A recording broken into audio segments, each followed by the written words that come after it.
15 अगस्त की बात है। अजय अपने माता पिता के साथ पूजा को देखने आया था। पूजा देखने में काफ़ी सुंदर थी। अजय को वो पहली नज़र में ही पसंद आ गई। उसने पूजा से रिश्ते के लिए हाँ कहा और पूजा से भी पूछा तुम्हारा क्या निर्णय है, क्योंकि तुम्हारा निर्णय ज़्यादा महत्वपूर्ण है। पूजा ने भी तुरंत हाँ कह दिया और बाद में दोनों की शादी की तारीख तय की गई। बहुत धूमधाम के साथ दोनों की शादी कर दी गई। शादी की सारी विधि खत्म हुई। बाद में दोनों अपने रूम में प्रवेश होकर अपने कपड़े बदल कर आते हैं। दोनों की वो शादी की पहली रात थी। अजय धीरे से पूजा को आवाज़ देते हुए बोलता है, आज से हमारी नई जिंदगी की शुरुआत होने जा रही है। ऐसा बोलकर वो पूजा को गले लगाने की कोशिश करता है, पर पूजा उस पर चिल्लाती है और बोलती है, तुम मुझे ज़रा भी पसंद नहीं हो और मैं तुमसे प्यार भी नहीं करती, इसलिए मेरी तरफ से तुम कोई भी उम्मीद मत रखना। अजय उसकी बातें सुनकर हैरान रह गया, पर हिम्मत करके उसने पूजा से पूछा, पूजा अगर ऐसा ही था तो तुमने मुझसे शादी ही क्यों की? मैंने तुम्हारे साथ ज़बरदस्ती तो नहीं की थी। मैंने पूछा भी था तुम्हें, फिर तभी क्यों नहीं कहा मुझे? इस बात पर पूजा बोली, मुझसे कुछ मत पूछो, 3-4 महीने एडजस्ट करो और उसके बाद हम डिवोर्स लेके अलग हो जाएंगे। यह सुनकर अजय को धक्का लगा। उसने पूजा को समझाने की बहुत कोशिश की, पर उसने अजय की कोई भी बात नहीं सुनी और वो अपने निर्णय पर डटी रही।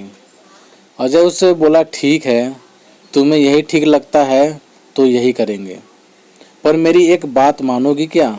पूजा बोलती है, क्या? अजय बोलता है कि एक छोटी सी मदद करोगी? जब तक माँ पापा यहाँ पर हैं तब तक तुम यहीं पर रहोगी। एक बार वो गांव चले गए तो फिर सब तुम्हारे मुताबिक होगा। वह भी तैयार हो गई। हर रोज़ का दिखावा उनका चालू था। माँ पापा के सामने पति पत्नी की तरह रहना, उनको कुछ पता ना चले, इसलिए उनके सामने नाटक करना। ऐसे करते करते दिन खत्म होने लगे। दोनों ही नौकरी करते थे, फिर रोज़ के टाइम टेबल के अनुसार अपना अपना काम खत्म करके काम पर जाना। अजय रोज़ पूजा से प्यार से बोलने का प्रयास करता था, पर पूजा अजय को अनदेखा करती थी, क्योंकि पूजा की एक ही इच्छा थी कि उसको जल्दी शादी नहीं करनी थी। घर के लोगों का मन उसे नहीं दुखाना था, इसलिए वो शादी करने के लिए तैयार हुई थी। पर शादी करने के बाद भी वो फिर से अकेली रहने का विचार करती थी, क्योंकि उसे खुद की लाइफ किसी के साथ शेयर नहीं करनी थी। अजय मात्र उसे हमेशा अपनी पत्नी का दर्जा देने का प्रयास कर रहा था, पर पूजा कभी भी अजय को पति का दर्जा नहीं देती थी। एक दिन फर्श पर पानी गिरा हुआ था, तब पूजा का पैर उस पर अचानक से फिसला और वो गिर पड़ी। गिरने के बाद उसका पैर फ्रैक्चर हो गया था। अजय तुरंत उसे डॉक्टर के पास लेकर गया। डॉक्टर कहता है पैर पर जरा सा भी जोर नहीं देना है। डॉक्टर उसकी काफ़ी देखभाल करने के लिए बोलते हैं।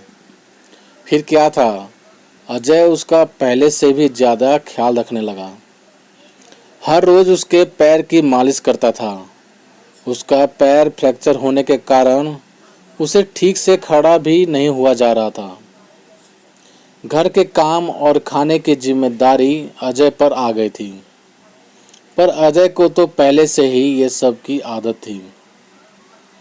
इस वजह से उसे कोई दिक्कत नहीं थी। अजय रोज़ खाना खुद ही बनाया करता था। उसके माँ पापा भी उसे थोड़ा घर के काम में मदद कर दिया करते थे। रोज़ काम पर जाने से पहले पूजा के लिए नाश्ता और खाना बनाकर खुद के हाथों से उसे नाश्ता खिलाता और फिर काम पर जाता था। टाइम पर उसे फ़ोन करके दवाई लेने के लिए याद दिलाता। काम पर से आने के बाद सबसे पहले उसके पैरों की मालिश करता था। उसे थोड़ा चलने के लिए मदद भी करता था। कोई भी काम हो उसके लिए मन से करता था। फिर भी वह अजय को प्यार से नहीं बुलाती थी। उसका मन अजय को स्वीकारने के लिए तैयार ही नहीं था। एक दिन पूजा को देखने के लिए उसकी सहेली आई हुई थी। उनकी बातचीत चालू थी। तब अजय दोनों के लिए नाश्ता बनाकर लाता है।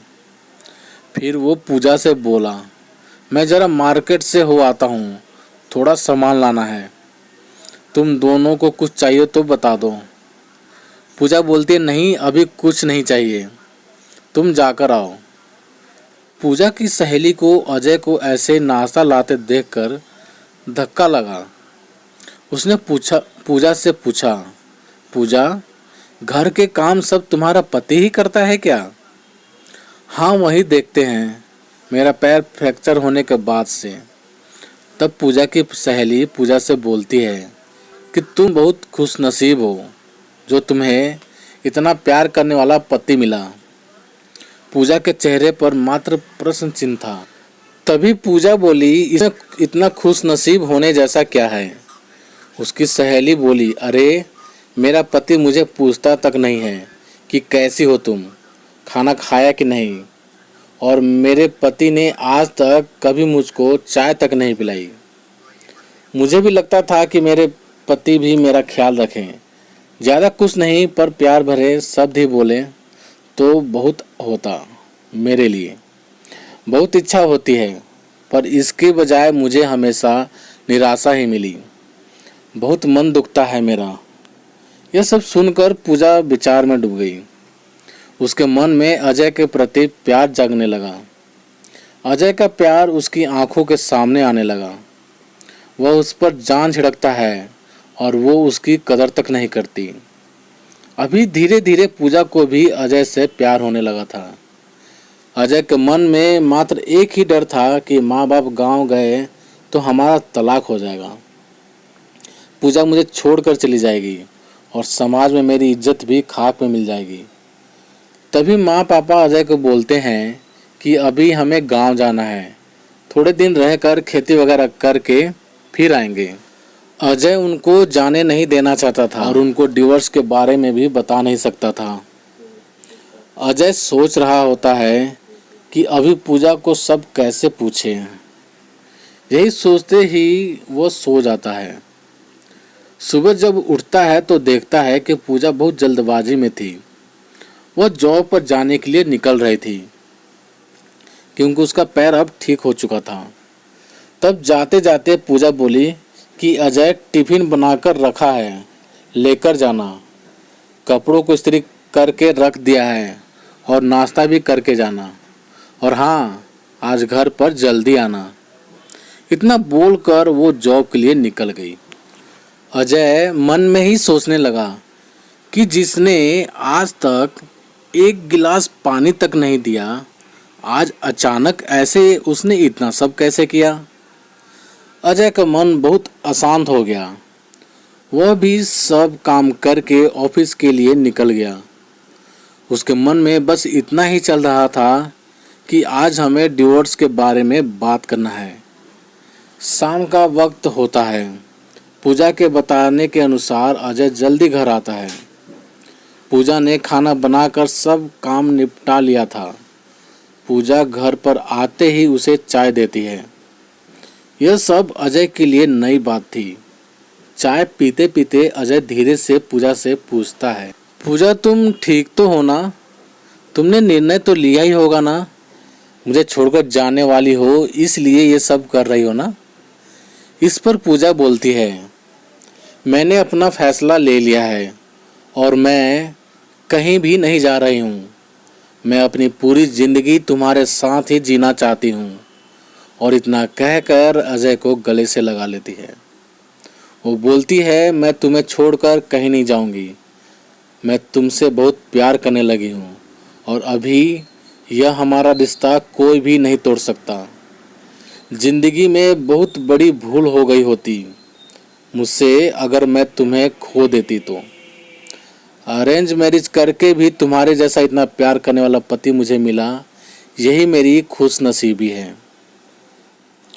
तो दोस्तों, आप सभी को ये कहानी कैसी लगी कमेंट करके हमें ज़रूर बताना। यदि कहानी आप सभी को पसंद आई हो तो प्लीज़ लाइक करना, शेयर करना और चैनल पर नए हो तो चैनल को सब्सक्राइब भी ज़रूर कर देना। तो चलिए दोस्तों, मिलते हैं आप सभी से एक और नई कहानी के साथ। तब तक के लिए जय हिंद, वंदे मातरम।